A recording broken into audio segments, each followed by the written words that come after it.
So on that note, I'm going to hand over to our panel of speakers. I'm not going to give them long introductions because I've introduced all of them already in previous sessions. But to open us up, first of all, we're going to go to Costas Lapavitsas, Professor of Economics at SOAS, University of London. And Costas, if you want to use the podium over there, the mic is on. So.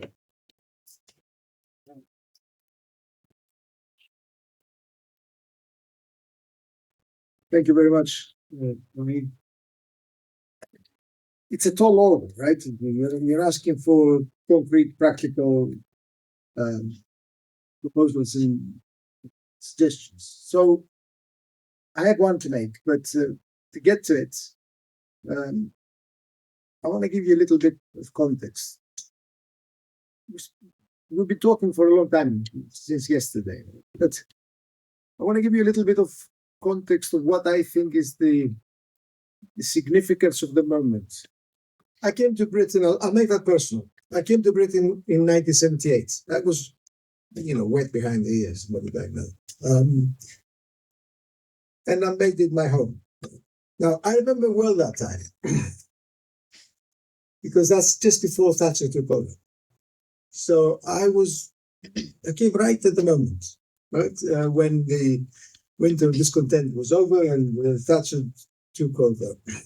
And then I remember very well what happened after she took over. She didn't really know what was happening. In truth, it was the Falklands War that turned it. And after she won that, then she attacked the British lending movement in full swing. And I remember those fights because I was part of it. I mean, I was a left-winger. I was a communist where I came, so it's not as if it was. And I remember the print. The steel workers, the ports, one after the next. She took them on, defeated the unions, and then obviously the miners' strike. Who can forget that? I mean, I took part like many others, my time and generation in Britain. And she won. And that's because she won, then the law could have his day in a few years later, because the movement was in a bad state. Was she particularly clever? Was she particularly good? She was. She was unique as a politician. Britain hasn't had a politician like that since then. But it wasn't really her who did it. And with hindsight, I realized what was different at the time was that the British ruling bloc was very angry. They weren't going to have it. They weren't going to have what had happened in the 70s. They were going to attack, and they were going to show these people who was boss. This was clear, right? And, I mean, as I say, it wasn't clear to me at the time. They became clear with hindsight, and they got their way. They got their way. They transformed the country. I lived through it.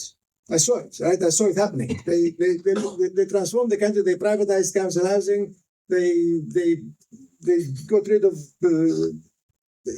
public property in a variety of industries. This economy emerged, and the sale of council housing was crucial because it tilted the ideological understanding among working class people in Britain. The defeat, together with the idea that you could make money on the house that the council had actually assigned to you, was very, very important ideologically. And so this economy and society emerged, pivoting on globalized productive capital. Business could go abroad and do whatever it liked to produce, and financialization. The key thing was financialization. The City of London had its day. And the upper class, the ruling bloc in this country, did very well out of that. That's the truth of it. For a period, they did very well out of it. They made profits. They sold the family silver.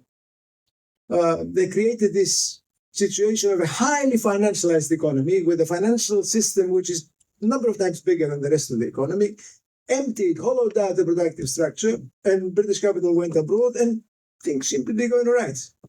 Tony Blair took over, and at the time it seemed that Britain was in the van of something. And then came the crisis of 2007, 2009. That crisis is a telling moment. It's a big moment for this country and for the global system of financialization and globalization altogether. It's a regime changing moment. It then became clear that something was not right. something was not functioning. Something was not really behaving in the way in which the British ruling bloc were used to things behaving in the previous 25 years. They weren't sure what it was. And the way they handled it has been appalling. It is a sign of how bad they are. I mean, dealing with the crisis of 2007, 2009 and the aftermath in the way in which Osborne dealt with it indicates complete ignorance. The last thing that Britain needed immediately after the crisis was 10 years of austerity. That's a sign of how they genuinely didn't understand what was happening in the country and the predicament of the country, because they didn't understand the moment, the change. It basically ruined the place. I mean, we've had 15 years of stagnation, 15 years of poverty, 15 years of malfunctioning. Neither globalization works anymore, nor financialization works anymore. We are at the juncture where nothing works. It is similar to 1979. I recognize that because I saw it. That's when I first saw Britain in full earnest. We are at a similar moment. That time has been exhausted. That thing that they've done has been exhausted, and they cannot repeat it because the way they did it in 79 was precisely the way I pointed out. They smashed the unions, they sold the family silver, they internationalized their capacity and emptied the domestic productive capacity and they financialized. That's come to an end. It cannot be repeated. They don't know what to do. Really, they don't know what to do. It's obvious. Who is going to give an answer? Well, if we don't give an answer as the labor movement, no one will. I don't see any social forces in the country that have got an idea of what needs to be done. So it's got to come out from the working class and from the sections of the working class that understand what's happening and have got the political economy parameters and concepts to grasp it. That's really the significance of what's happening here. That we are beginning to formulate proposals that have to do with how to transform the economy, what to do about how we live, the position and place of the country in the world, right?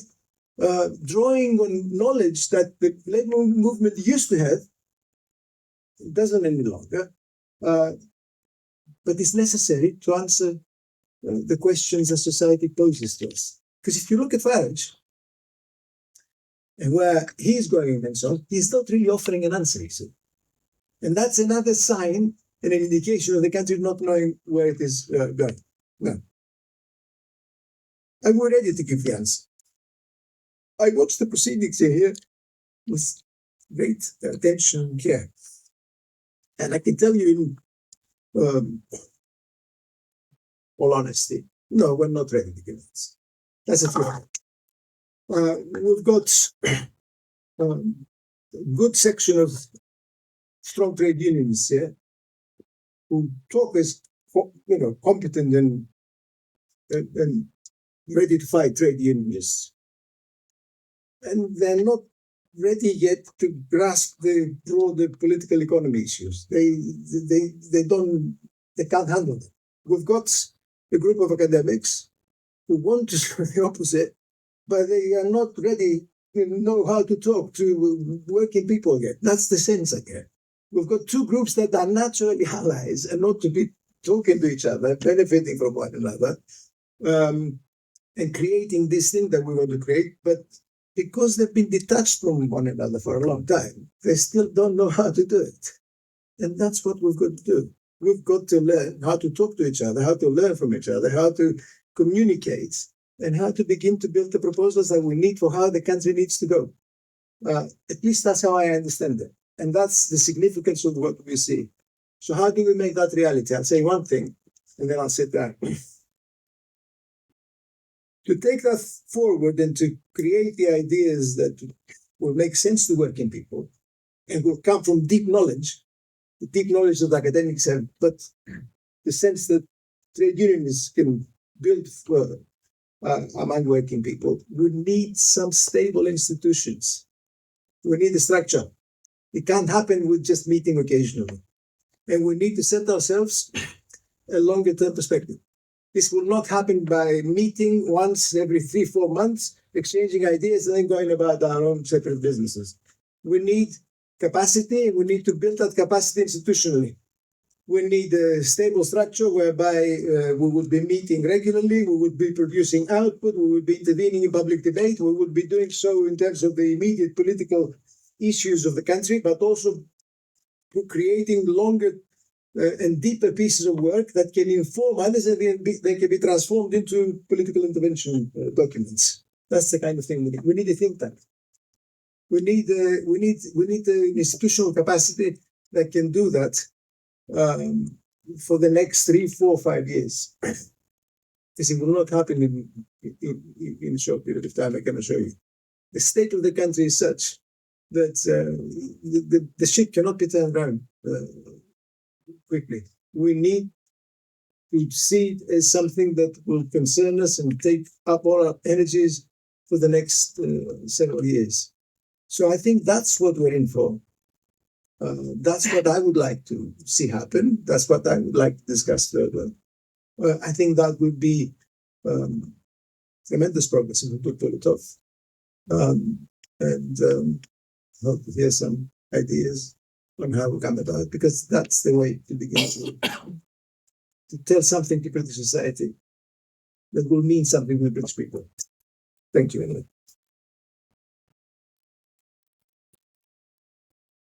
Thank you very much, Costas, and I'd like to echo that call for what we need as a movement are the permanent institutions and Institute of Political Economy that allows us to help shape this debate. And I really hope that's something that comes out of this partnership.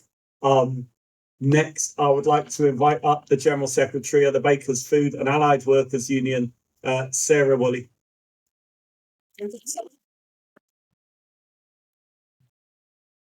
When we talk about the struggles facing working people today, whether it's poverty pay, unsafe workplaces, food insecurity, or the cost of simply keeping a roof over our heads, we can, but we do, separate those struggles from the political and economic decisions that have created them.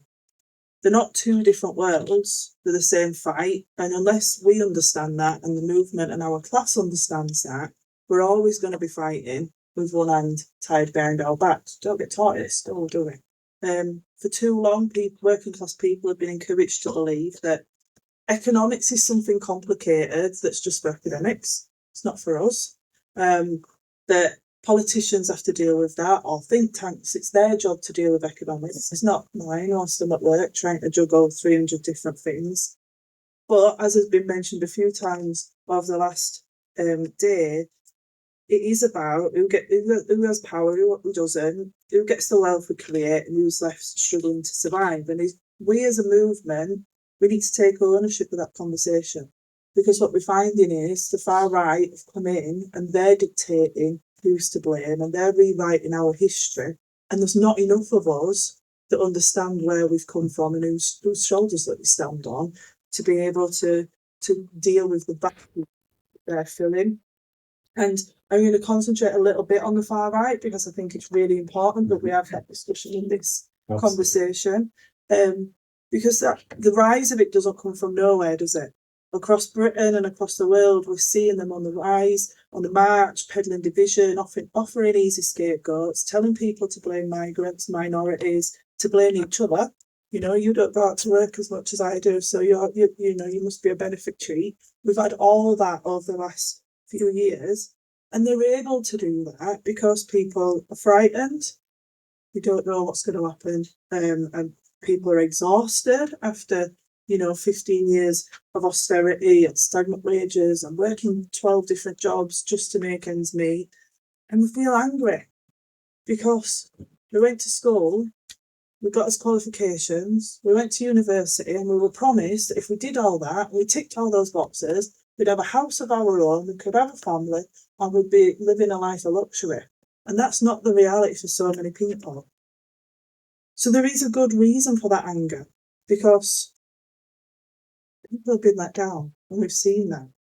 But we've got a job of work to do to get people to understand why that's happened, and to make sure that anger doesn't continue, because it is being misdirected, but it doesn't continue to be misdirected or weaponised. because we're at the minute we are at this fertile ground for the far right. Union density is the lowest that it's been, certainly as long as I've been alive, and probably some other people in this room. We're in a crisis that hasn't fallen from the sky. We've covered the fact that we've been in a 40-year neoliberal project that's not worked for us. It's worked by design, but it's not worked for our class. But it's privatised things, deregulation, grinding down unions, all the things that we've spoken about that have crippled our communities, driven down pay terms and conditions, allowed landlords to exploit us as well as our bosses. And unless we get our members and their friends and their families and their communities that are probably not in our movement to understand that and understand that's why where we are, we're going to continue to come across these narratives that blame the wrong people and let the millionaires, let the 1%, let the government that's made these decisions, that's put us in these positions, don't let them off the hook. There's nobody's blaming them, nobody's looking up at them. And the far right thrives when these true causes of hardship are hidden. That's why political economy matters, and that's why we need to be having these discussions, because, whether you're a frontline worker in the railway or, in the food industry or in the NHS or in education, we all know what it looks like when profits are put before people, but we also need to know and understand why that system is like it is. Like I say, we don't learn it at school. And economics isn't abstract. We've got to get that into people's minds. Economics isn't this abstract thing that's something else. It's not separate from what happens in a bakery or a food factory or a distribution centre. Economics is the shift manager telling you that the company can't afford proper staffing. It is the housing crisis pushing members into overcrowded, overpriced rentals. It is your wage rise being called unaffordable, but while shareholders are walking away with tens of thousands or even millions of pounds worth of dividends. And it is when supermarkets are driving down prices that then ultimately close down businesses and push down wages, terms and conditions. All that is economics. But if you talk to somebody that wasn't in this room, somebody on the street, they wouldn't know that. They wouldn't necessarily understand that because we're not taught that. And we've got to get that into our everyday conversations so that we can ensure workers understand and really understand it, so that they stop blaming themselves, they stop blaming each other, and actually they start realising that we can change this when we come together. And none of us are going to be able to do it on our own. The fight is bigger than any one single union. It's bigger than the union movement alone. We're not going to be able to change it by ourselves, and we've got to act in unity around it, whether that's around supporting each other's disputes, peer campaigns, fights for safety, coming together against the far right, and talking about the struggles for dignity that our members face and the jobs that they do and the realities that they face every day. Because what happens to a bus driver in Unite affects a worker in a supermarket that might be an Usdaw member. What happens to a teacher in the NEU affects and should affect, a worker in a food factory that's a baker's member. And crucially, what happens to a child growing up in poverty affects every workplace and every union in our country. And we've got to have a movement that recognises the system that we're up against, names it, and there's some, people within the movement that do. Eddie's one of them. He's very good about talking about it, but we've also got to be challenging it together. And if the last decade or two has taught us anything, it's that politicians, and Costas has just touched on this, but politicians of all stripes have been far too willing to manage decline, not reverse it. Too many have accepted the neoliberal framework rather than confront it.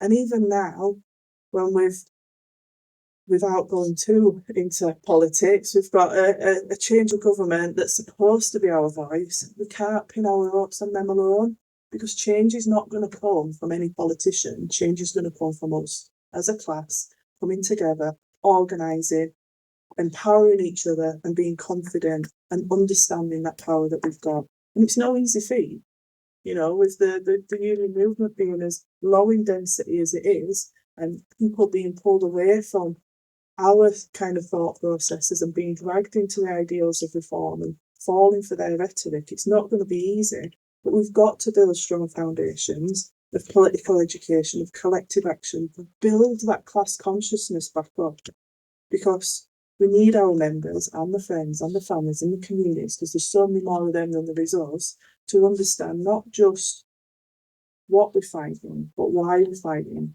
and equally why that fight exists in the first place. Because when people understand those reasons behind austerity, behind low pay, that powerlessness starts to eradicate itself, doesn't it? And they stop accepting funds, they start demanding what we all deserve: dignity, stability, and a fair share of the wealth that we create, not the shareholders, not the the bankers, us. Sorry, God. Some finance people do create wealth. But what have we got to do? So some ideas, we've got to bring and make sure political economy is in every training, every workshop, every reps meeting. It doesn't have to be a session like this, but we've got to be having those conversations. It's got to be every day. We've got to give our members the tools to analyse the system, not just to react to it. Name neoliberalism for what it is and explain how it operates in their everyday lives, and be able to give our reps and our activists the ability to have those conversations around it. Working with academics, connecting our workplace struggles to the broader economic system, so those links are naturally there rather than it just being two different worlds we're operating with. Working closely with the unions, with community groups, with the entire movement. And what we said on our table earlier is, the working class, certainly as it stands today, is not just ours as a trade union movement. There are so many more organisations that are operating within it that we need to be working with, like ACORN, I think it's been mentioned, and others. And then we build that alternative vision, don't we? Not just resisting the present, but imagining a better future and setting out clearly what that looks like for each bit of the economy, how we get there. And it might look differently, because there's no silver bullet that's going to change everybody's life for the better, and one that puts workers at the heart of everything we do. And I think I'll leave it there, otherwise I'll waffle off a bit more, but thank you. Thank you very much, Sarah. An awful lot to think about there, about how we connect those fights together. And you're right, it is all part of one system unless we understand that system, name that system, and also enable our members to. It's not just about high-level theory, it's about working people understanding how they take control of the economy. We shouldn't speak down to the working class. They're perfectly capable. We are all perfectly capable of understanding this stuff. We simply need to link it to the real conditions people face. I'm going to bring in the final opening speaker for this session, and then we're going to move into discussion. Very, very pleased to welcome the General Secretary of the RMT, Eddie Dempsey. Yeah, I just wanted to say thanks to all of the economists and all your contributions there, as well as the trade unions. I found a lot of it very interesting. And I've got to tell you, in particular, the stuff that was said about the green transition. We have members in oil and gas, and they can absolutely see what you're saying. They know what's being proposed to them is a total contrary. They might not articulate in the way that you did, but they can see straight through it, and they know they're being conned. Look, I think we've got to be honest. The level of politics across the movement, the workers' movement in Britain, is not at a level where it's been in different parts of our history. There is a lot of confusion out there about the circumstances we're in, what's important, about the tactics of how we fight.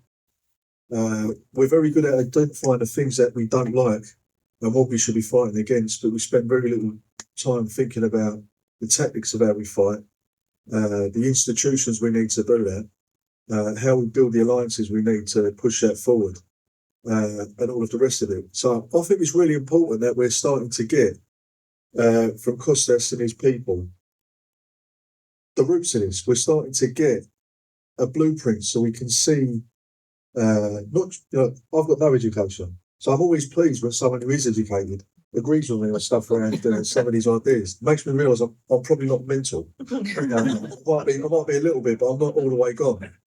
So if we can start to actually set this out, not people like me, but academics, where the numbers stand up, we can show how the country has ended up in the position it's in. and we can start to point to a credible path to get us into a better footing, taking into context where we are globally. The point is, the globalised era is over.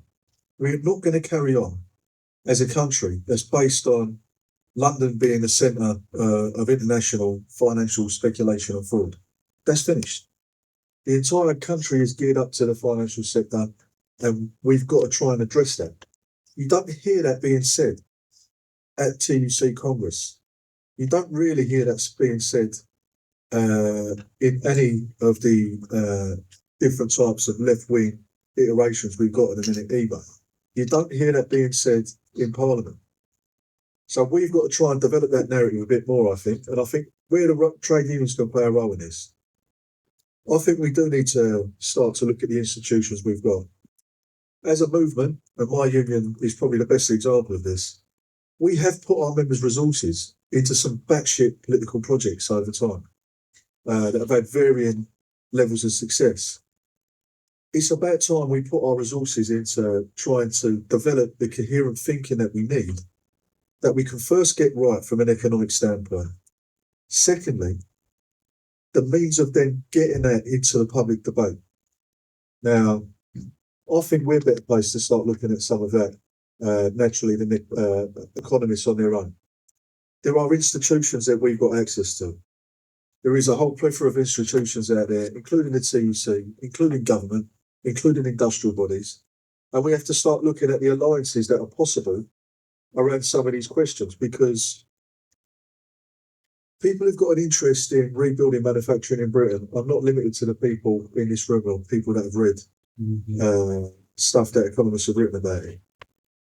And alliances are important.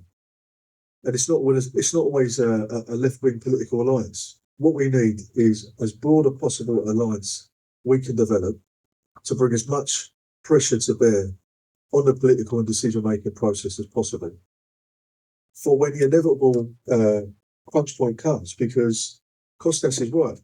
The system we've had up until now, it's on its arse. It's not going to carry on. We might get a reform government next. It doesn't matter, because the system is not going to carry on working for them or whoever's in Parliament. So we need to be in a position where we can get the ideas we're talking about understood in a clear way by workers out there and the broader public. And that's about messaging and how we think about doing that. Not crowding it out by making all of our messaging about everything in the world all at once. Key part of trying to drive a message home to people is to keep it simple, repeat it, make it easily understood in language that people appreciate. And don't overcomplicate it, and don't try to be the committee for everything in the world, because you'll lose it. If you want to make a unifying program about as many different topics you can, you'll give people as many different reasons as are out there to disagree with you. If you try to keep it as defined and clear as possible, based on class issues that are broadly supported across the political spectrum and based on alliances that make sense for reindustrialisation, not necessarily just trade unions. We might have a bit of shock, but I think Costas is right. We're a bit away from that. So I think we've got to start with looking at how we develop the ideas, pay a bit more attention to the institutions and the alliances that are available to us. And I think we've got to do a piece of work, actually, to figure out who our core of people are, who are going to put the shoulder behind the wheel, who's going to put their hand in the pocket and the few bob on the table to pay for stuff, how we can construct that. And I think that's probably the job of work we've got to do next. Get back to basics. The ideas are there to be developed, so let's figure out how we build that. Let's see who our initial group is within the trade union movement, how we can build that out, and how we can take it forward.